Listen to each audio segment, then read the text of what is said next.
políticos em greve de fome há 24 dias trazem sua solidariedade a todos os participantes desta grande manifestação popular pela anistia ampla, geral e restrita. Depois de 10 anos encarcerados, nós ansiamos por liberdade, mas antes de tudo, ansiamos pela libertação do nosso povo, da fome e da opressão.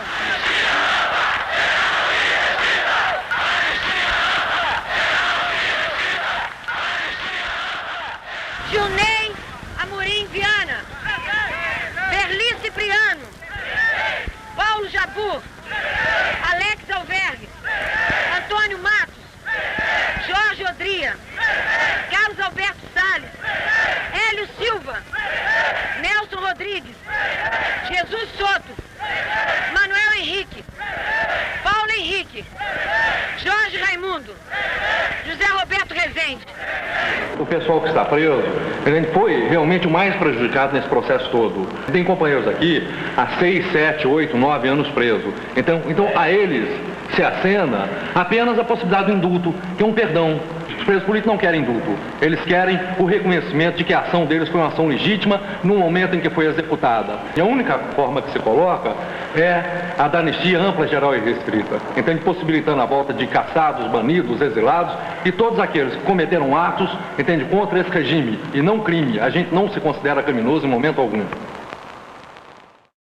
30 anos depois, é possível dizer que valeu a pena a luta pela anistia e valeu a pena a greve de fome. A luta pela anistia permitiu o retorno de banidos, caçados, exilados, e a greve de fome permitiu que os presos políticos conquistassem a cidadania e o diálogo com a sociedade antes da liberdade. Eu me sinto muito honrado de ter participado da greve de fome dos 32 dias, de 22 de julho a 22 de agosto de 1979. Naquela ocasião, colocamos claro, nós poderemos até ser excluídos, mas nós não pactuaremos e não pactuamos com um tipo de anistia que nos excluía. Um tipo de anistia que assinalava uma transição negociada que prejudicava os interesses dos trabalhadores e do povo brasileiro. A lei de anistia, ela foi antecedida de uma ampla mobilização da sociedade brasileira, inclusive de parlamentares, artistas, intelectuais e pessoas comuns da sociedade.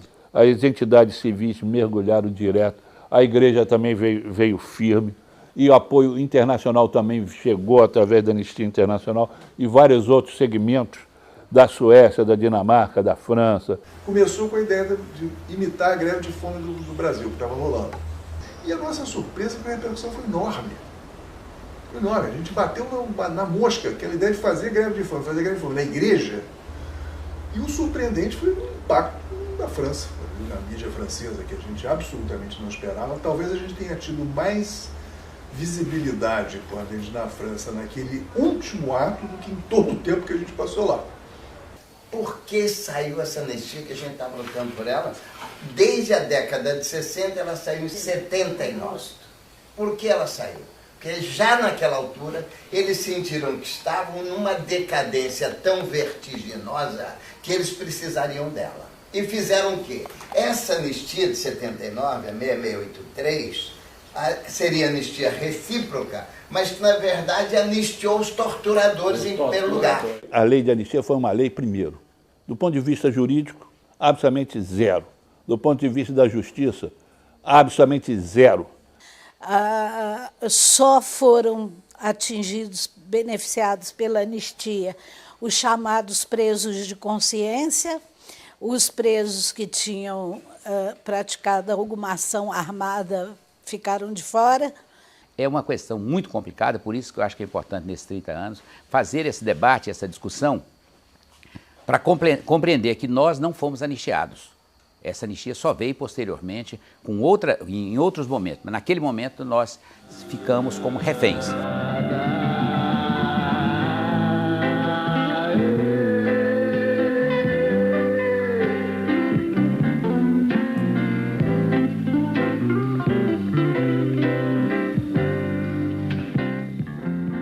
No presídio, nós vivenciamos e recebemos a visita de inúmeros parlamentares, líderes sindicais, artistas, intelectuais, mas eu queria lembrar de uma pessoa que foi muito importante nessa luta, que foi o senador Teotônio Vilela. Teotônio Vilela foi um peregrino, ele participou dessa luta, ele foi a todos os presídios, ele conversou com todos os presos e, o mais importante, a oposição democrática brasileira formulou um projeto de anistia ampla, geral e restrita. O grande lance da greve foi que os presos políticos avaliaram, desta vez de uma forma absolutamente correta, a situação política brasileira e quanto podia fazer e qual o instrumento de usar, e o instrumento mais contundente seria a greve de fome, como foi. Desde muitos anos foi talvez a primeira ação política nossa que realmente a gente estava em consonância com um conjunto bastante expressivo da sociedade, né? Uma coisa da qual acho que a gente tinha se afastado involuntariamente há algum tempo. Acho que foi a primeira greve pela vida que a gente fez. Era uma greve que não era para morrer, era uma greve para viver, era uma greve para sair. Eu queria prestar uma homenagem, né, ao Jimmy, ao Zaqueu, né, e o Zé Rezende, que foram realmente excelentes companheiros, né, na nossa vida, na cadeia, né. E eu me lembro muito bem de uma conversa com o senador Teotônio Vilela, num cubículo no presídio lá do Curubichás. Nós vamos fazer essa greve de fome. Ele dizia assim, é uma decisão de vocês, mas eu quero dizer que se não houvesse uma juventude como a de vocês, que resistiram a esse regime, esse país não merecia ser chamado uma nação. Foi feita a defesa da proposta de greve por tempo indeterminado. Passaremos à votação nominal. Odria. A favor. A favor. Jesus. A favor. Nelson. Manuel.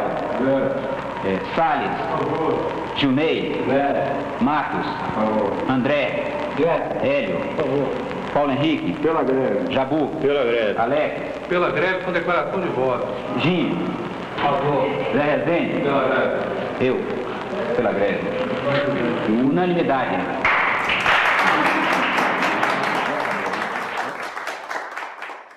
Eu acho que essa greve de fome, ela foi fundamental, criou um elo, né? Como os partidos todos de esquerda estavam aniquilados, né? Tanto a LN, Var Palmares, PCBR, PCdoB, em geral a esquerda, né? Houve uma troca, né, da greve de fome com a necessidade das pessoas ter uma referência de contestar a ditadura militar. Foi uma guerra de 32 dias, um desgaste físico e emocional muito grande, e nós não tínhamos assim uma determinação que ela terminaria no dia 22, porque nós tínhamos uma condição para o término, que era a leitura de um manifesto político, justificando o término da greve. E eu me recordo que esse manifesto foi lido em cadeia nacional. A greve de vocês nos trouxe uma angústia muito grande, porque nós sabíamos ali, ninguém ali estava isento do risco do organismo, né, entrar num colapso, no desgaste do tempo, e que um de vocês podiam realmente morrer, né? Greve de fome, não adianta teorizar sobre para cinema, para depoimento, o que é. E eu traduzo muito uma verdade que foi de uma velhinha que me disse um dia, fome, meu filho, é um apetite sem esperança. E na greve de fome a gente tinha esperança sempre de voltar a comer.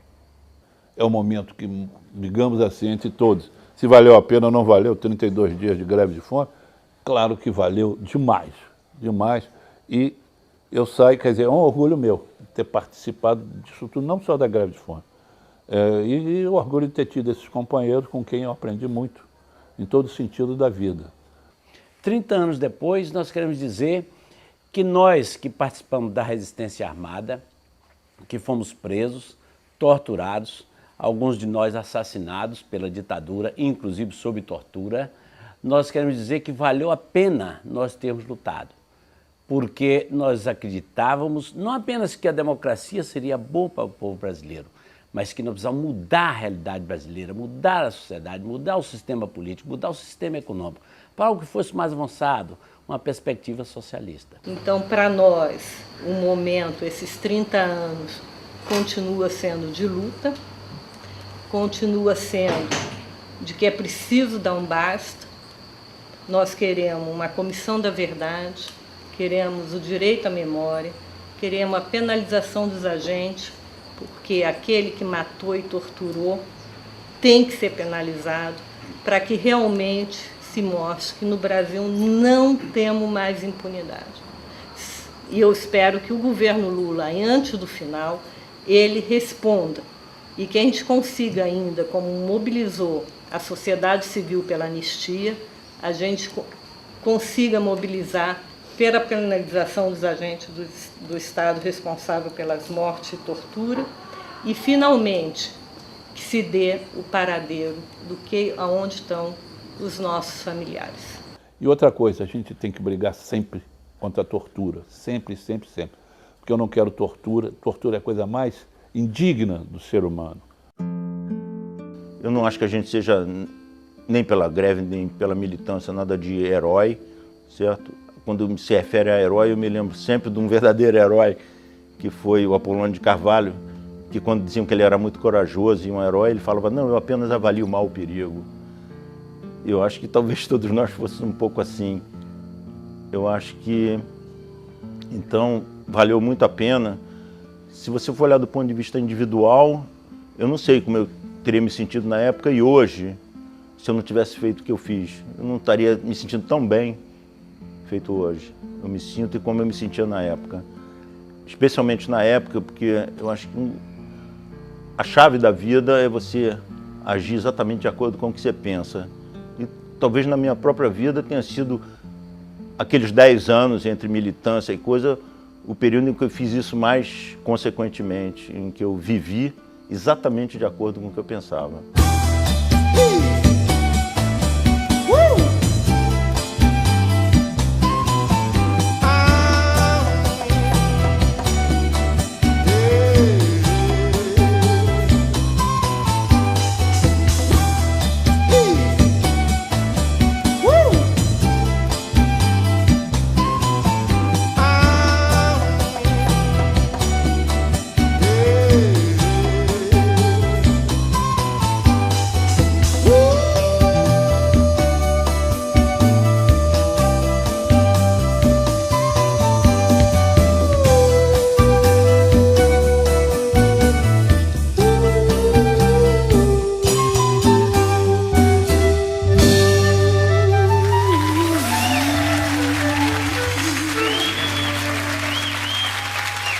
Aí.